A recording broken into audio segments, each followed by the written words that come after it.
Today you join us on the Grand Union Canal near Tring, and we're going to talk about the Canal and Rivers Trust Pairs event. I'm joined by James Lewis from the Angling Trust.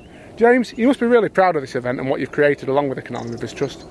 Yeah, so we're into our fifth year of the Canal Pairs now, Tom, and we're really starting to gather some momentum behind the competition. We're seeing more and more pairs enter every year, and with two nationals on the canal this year, we're hoping to get even more guys on the bank, to be honest.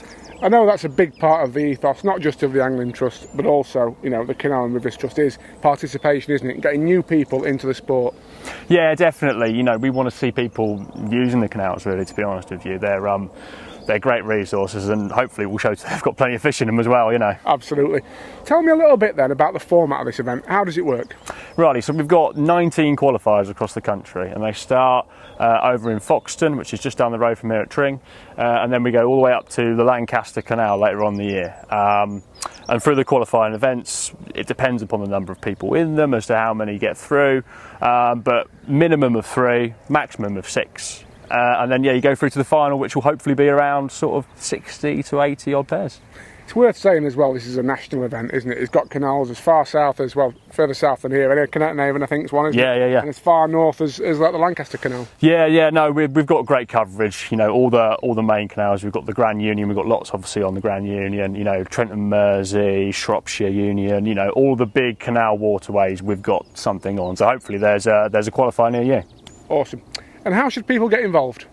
So yeah, entry is really simple. It's a quick one on the internet for our booking site, anglingtrustevents.net, and yeah, basically click on course, scroll your way down to the events, and yeah, get filling in your details of the anglers. It's really quite simple.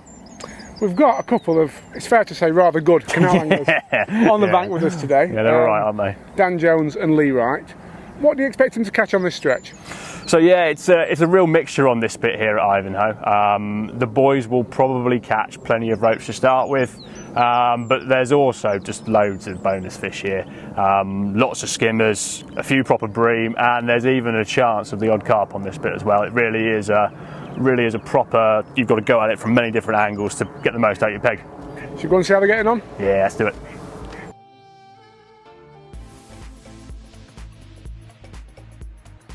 Lee Wright, household name now, really. He's on everyone's coffee table, isn't he, Lee? You know, fantastic result last year at Riverfest. Couldn't happen to a harder working guy, to be honest with you.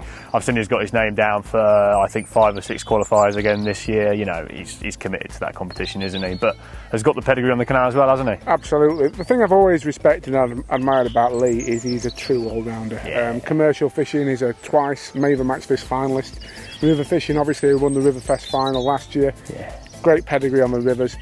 And when it comes to canal fishing, you know, I think he's won competitions on certainly the Loughborough Canal from memory, the Erewash Canal, Coventry Canal, Trent and Mersey Canal, and here on the Grand Union. So he really has covered a lot of ground. Yeah, no, exactly. He's got that background, hasn't he? That sort of Midlands background of the canal scene, that big matches on there back in the day, 80, 100 peggers that he was out there smashing back when I was a nipper. Making him sound really old, not like him anymore. He's only about 32. No, I know. And Dan, again, on this circuit in particular, needs no introduction. A real all-round angler. Second in last year's Division 2 National, wasn't he? Yeah, second on the Neen. The Trentmen were second as well, but fishes this local area quite a lot. The same Census Oakwood League that we fish, and he was placing all the time. I think he fished 3 out of 5 rounds last year and placed in all of them, so he knows his way around the canal, that's for sure. Absolutely. Let's see what tactics they're going to be putting into place today, shall we? Yeah. What I really love about the canal pairs and fishing natural venues in general is the competition. Like when there's two of you, it's very similar to like a team event, and you really have to like cover all your options. So you could be fishing, one of you could be fishing squats and pinkies, the other one may be fishing like worms and stuff for big fish. Where we are today, there's a lot of big fish about, and it's about both of you working together to try and get through. And if, say for example, your partner's catching on a certain bait, you can like sort of like team up, and I really like that aspect of it. It's not, when you ring people on an open match, they can be a little bit cagey sometimes with what they're doing and whatnot. But as like a pairs event, it's really quite unique, to be honest. And obviously, with it being on like a point system, there's quite a good chance of you getting through. A lot of cracking venues used in the competition as well. This place where we are today is absolutely gorgeous, really nice, just nice to be out here, to be honest. Tactics wise, for like a shallow canal, you really want to be covering all of your options, to be honest. You've got to give yourself a chance of catching small fish. Obviously if you know the venue well, you can tailor your approach to suit, but you've got to give yourself a chance of catching like skimmers, bream if they're in their area. You've also got to, really cover your options on the rig side of things, the bait. So I always take a lot of like little different baits with me. Squats, pinkies, bread, maggots, casters. I've even got some like pellets and corn with me today because we're on an area that sees a lot of that sort of bait. Rigs wise, just light, strung out rigs will always get you more bites. I've got like a little 4x10 on float there with strung number 13 shots. That's for catching small fish. Then I've got over the same line, again it's a light rig but slightly thicker tip float, and this is for catching skimmers over the same sort of area on like things like maggots and stuff. I can put a bit of worm on it if I want to, slightly more beefed up. Then I've got a couple of dedicated big fish rigs as well. This one's primarily for skimmers and bream, fishing across in the shallower water on like maggots, casters, bits of worm. And I've also got really heavy rig as well, in case there's any carp. If I see one, see one near my feed or something, I've got like a dibber style rig on a thick line, direct to a good hook. There's no real snags as such here, so I've gone for like a 12 slick in there, just so I can let the fish run. I'll probably end up running down the canal as well after it if I do up one. But it's very important to cover everything when fishing a canal, especially in a pairs match, because it's so similar to what you would do in a team event. You're fishing for the most amount of points, so everything you can put in your net possible is brilliant. When it comes to fishing a pairs match, which is effectively like a team match, timing is very, very important. I'll have 3 lines that I'll look to fish, down the inside ledge, sort of down the far side ledge, 11 metres ish, and then tie it over, which will be like a bonus fish, chop worm and caster line. I'll always start on what I call my bread and butter line, which will be my 11 metre down the shelf line. It can quite often throw up skimmers quite quickly. If it's going to be a roach day, then you catch roach, and you generally know you're going to catch roach there. But if you start catching skimmers, there's a good indication that you might catch some bigger bream later on. Now I tend to look at going on my far line, my bonus fish line, sort of fairly soon. I'll probably give it half an hour on my bread and butter lines, and then have a quick look, because you can catch bream quite early on these canals, and there tends to be a bit of a window before the boat traffic gets up.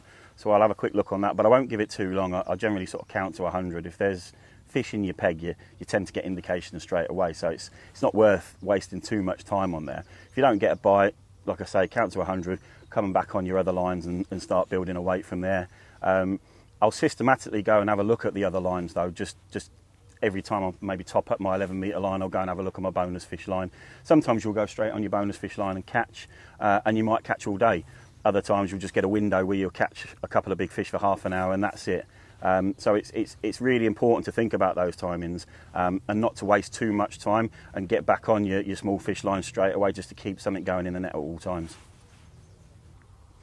On a canal like this, the Grand Union, I tend to bring 2 different types of mixes with me, primarily because you're targeting different types of fish with it. I'll have a small fish mix and then I'll have a big fish mix. You might not use the big fish mix, depending on where you are, but I always bring it with me just in case, because if you sit on a pile of bream, then feeding ground bait can be really, really good for them. My first mix for small fish consists of dynamite baits, canal and lake, and frenzied hemp. Mainly canal and lake with a little bit of frenzied hemp added to darken it down. I like this on this particular canal because it has lots of bits of pastoncino in it, lots of red and yellow bits in it, which is brilliant for skimmers, and it's a great mix for roach and perch as well. But this canal is primarily skimmers. If you're looking to do a decent weight, you're going to need to catch skimmers, so that's why I tend to favour this mix more than a sort of roachy mix, because it's the best way to attack this particular canal. And then if I'm looking to target bream, especially if I'm fishing chopworm over and I need to have a carrier, because it is quite deep here, so you can use ground bait when you're fishing over for big fish, I tend to favour dynamite baits skimmer mixed with a small part of amino black, just to give it a little bit of extra fish meal. I don't feed a huge amount of this, maybe just 1 ball packed with some chopworm and casters will be enough just to keep fish in your peg. But I have found that if you're catching bream, adding that little bit of extra fish meal tends to increase the size of them. Instead of catching 2 or 3 pounders, you catch 3 and 4 pounders. So, it's always good to have that with you. But like I say, primarily, it's probably going to be the smaller fish mix that I tend to use 90% of the time.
I've had a great day today here on the Grand Union Canal.